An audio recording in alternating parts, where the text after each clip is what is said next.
Latest on the transfer news anibona bafethu uvane lo. Amateam amaningi ayathenga abadlali. Ngabe yakhe team iyathenga na? Kwindaba ehamba phambili bafethu Ethan Chislet umdlalo obedlala phesheya lapha eEngland obedlala kuma league aphansi usesinabe ama opportunities othiwa udlala phesheya again. Udecline ama offers ade bemnikeza wona wa decide ukuyojoin iKaizer Chiefs. Kuyashiwo right now kuthiwa umjida usethene down ama offers abekhona le iKaizer Chiefs umjida offerishe u2 years with iKaizer Chiefs. Uzo announce soon team singesazi ukuthi iKaizer Chiefs izoma announce nini but ke izona indaba engizwile la kuthiwa iKaizer Chiefs isithole umdlalo omushasha obedlala le phesheya.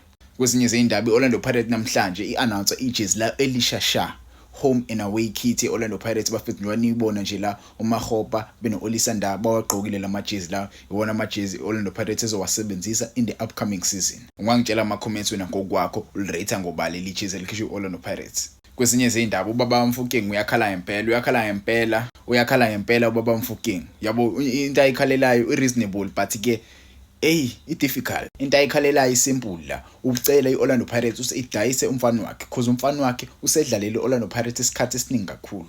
Usedlalele iOrlando Pirates isikhathi esiningi kakhulu and usedelivery useyinikezile ama cups iOrlando Pirates. Umjida ufuna Mfukeng ahamba udlala phesheya because uyasho ukuthi everyone is calling for Saling's name. Abo Mfukeng's name. So Mfukeng uyadingakala phesheya but Orlando Pirates yenqabo kwamanje ukumdayisa. Asazi ukuthi situation izo escalator ize iyephi. Yabo izinto ezikanje bafethu sijwayele ukuyibona Orlando Pirates singaphithi kahle. Yabo umdlalo uma efuna ukuphuma kuOrlando Pirates decide ukuthi Orlando Pirates izomgcina. Yabo I'm not saying uyena umdlalo ofunayo. Ubaba wakhe yena ngokwakhe ubona kuyisikhathi esiright ukuthi Mfukeng awudlala phesheya. Asazi ke ngaye Mfukeng neOrlando Pirates. Yabo uyibona ukuba uthiwa abayohlala phansi babone ukuthi kwenzakalani. But ke McPhee offer right I'm sure Orlando Pirates izozama ukuvuma. McPhee nje offer engathi sure I don't think Orlando Pirates izoanswerisha lawo ma calls lawo. Kwezinye izindaba kuthiwa Ocon is closer to agreeing a deal to sign with the German side. Bafana International will do a medical before finalizing the contract. The 21-year-old defender is set to join as a free agent from iSuperSport United.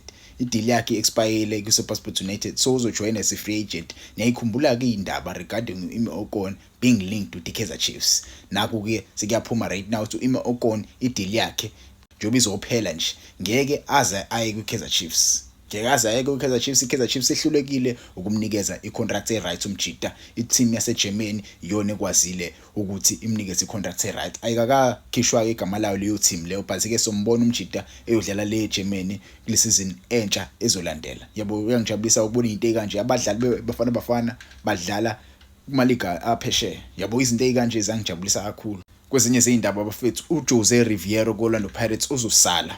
Jose Riviero kuOrlando Pirates uzosali Al-Ahly iyabona ukuthi kahle uJose Riviero uyena umuntu oright for umsebenzi. Yabo abanazi inhloso zokuthi bamdayisa 100% Jose Riviero will stay at Al-Ahly. Kuthiwa kumele submit report based on iClub World Cup ukuthi kahle yena ngokwakhe iClub World Cup ibikanjani. Iziphi ingqinamba abhekane nazo. Maybe leyo report leyo bazoyithatha bayicubungule mase bezama ukusayina abadlali abazokwazi ukusiza iAl-Ahly kule season le going. Al-Ahly understand ukuthi uJose Riviero usasana kufika usabafunda labadlali laba akahlala isikhathi esiningi so bazomnikeza isikhashana ucoach ukuthi ahlale understand kahle isystem engimela idlali kwiAl-Ahly. Yabo ukusaile kakhulu ukuthi bamxoshi kwiAl-Ahly. Nami ngiyangijabulisa ukuzwa indaba ekanje kumele bamnikeze isikhashana uJose Riviero. uJose Riviero uyakwazi ukupheka but uma umnikeze nje isikhathi athi ukusesa kahle istofu sakhe segas. Yabo uzokuphekela nje into emnandi. Kwezinye izindaba namhlanje Orlando Pirates announceile umdlalo wayo omusha Sipho Mbule bafethu a surprise signing from iOrlando Pirates. Nobody knew ukuthi Orlando Pirates izomsigna uSipho Mbule. There were links but bengekho that sharp as iKaizer Chiefs because many kumulahle iKaizer Chiefs iyona ebeshona iinterest kuSipho Mbule. Even the publications ebeswabona bafethu abelinka uSipho Mbule with iKaizer Chiefs but ke Orlando Pirates iyona eqhamukile bafethi yamscopa lo mjida lo yamnikeza icontract eright. Yabo asazi ke iKaizer Chiefs inamapha amanye amaqhinga but ke umdlalo osejoin Orlando Pirates uSipho Mbule bafethu uzo-add kwilist yalabadlali laba abazojoin Orlando Pirates njengoba kuzoqala nje isizini entsha. Ungangitshela futhi nguSipho Mbule ukuthi uyirate kanjani isigning yakho Sipho Mbule kuma comments. Ungakhohlwa bafethu ukulike usubscribe over Sport Lu. Ngiyabonga isupporteni nayo.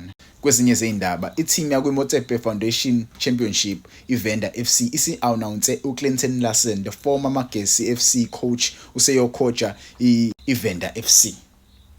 iVenda FC nayo bafethu i-team le edlala le kumazingeni aphansi uyosizwa ubani assistant coach yakhe kuzoba uSoli Luvengo. I'm not familiar with uSoli Luvengo, mhlambe wangitshela ama comments regarding uSoli Luvengo, but uyena ozobe assistant coach yakhe. iVenda FC sithola ucoach omusha bafethu uClinton Larsen, the known coach owashaya iMamelodi Sundowns kwi-final ye-Carling Knockouts. Yabo sayikhumbula ke leyo final leyo. Kwezinye zeindaba, iCape Town City FC are in talks with the coach omushasha. Menikhumbula kahle lo coach lo basebemsayinile wayikhansela icontract yakhe with iCape Town City, wayahamba wayojoina uEric ten Hag lapha kwiBayer Leverkusen. Cape Town City ke are in talks with a new coach uJan Vreeman yabo for the head coach role after Andreas Onderlink made a U-turn. Should the deal be agreed, the 15-year-old will lead the Cape Town City in the 2025-2026 season. He spent over 40 years kule club ade coach. Yabo uspende 40 years, imagine ke umuntu one-experience kanjalo. Yabo experience iyadingakala ku-Betway Premiership, awuvele nje ufike la ufike ucoach ongaphethe lutho. So la iCape Town City ngase itholela ucoach wayo umusha kodwa ke mebezokwazi ukubuya kwe-Betway Premiership benze kahle I don't think bangaba nalenkinga babenayo last season. Yabo mase benze kahle bethole ucoach one-experience kanje, I don't think basengaba nayo inkinga, but ke kukuyona i-team fethu kukuyona. Kwezinye zeindaba fethu, iChippa United want to sign umdlali weRichards Bay FC uJustice Figueiredo. Nyamazi ke lo mjidelo uyahlupha ngempela unumber 23 weRichards Bay bafethu. iChippa United serious ngempela, serious ngempela kuleli windi ifuna ukumsayina ngempela umjida. Ngizwe ngathi kodwa lese kuyi-done deal bafethu. iChippa United sayine umjida weRichards Bay FC. iRichards Bay lokhu idedela nje iquality yabadlali. Ngabe kwenzakalani kweRichards Bay? Ngabe bana uplan B? Asazi. Kwezinye zeindaba, iKaizer Chiefs izolauncha i-2025 Toyota Cup on Thursday 26 June lapho khona bezosho ukuthi imaphi ama-club azobe khona kwi-Toyota Cup. Siyayazi i-Toyota Cup bafethu last season kwakhona i-Young Africans with iKaizer Chiefs. This season we don't know which team will play against the Kaizer Chiefs, but ke ngiyajabula ukubona iKaizer Chiefs igqugquzela le competition le ngempela bafethu inikeza ama-team amaningi ithuba lokuthi ayoyidlala mhlambe akwazi ukuyibonakalisa nge-preseason. Yabo last time kwakuyi-Young Africans asikaze siyibone i-Young Africans idlala. Yabo sesiqala nqa ukuyibona idlala eSouth Africa idlala against iKaizer Chiefs. So kuyangijabulisa ukubona izinto ezikanje because phela besijwayele ukuzwa ukuthi Young Africans inswempu. Yes seyadlala before with iMarumo Gallants, but Kaizer Chiefs yabo sifuna ukuyibona phela iKaizer Chiefs nayo iyodlala kwi-CAF Confed njengoba iyodlala nje, they need a strong team bayodlala nayo kwi-Toyota Cup. Asazi ukuthi yiphi team abazodlala nayo. Sengiphetha nje ngizophetha ukuthi Durban City FC chairman uFarouk usekhulumile nabeindaba regarding the future head coach of Durban City. Yabo uSimo Dladla they don't think uyena ozoba ucoach.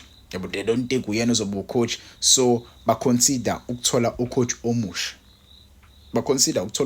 Sazi ke noma bazomthola noma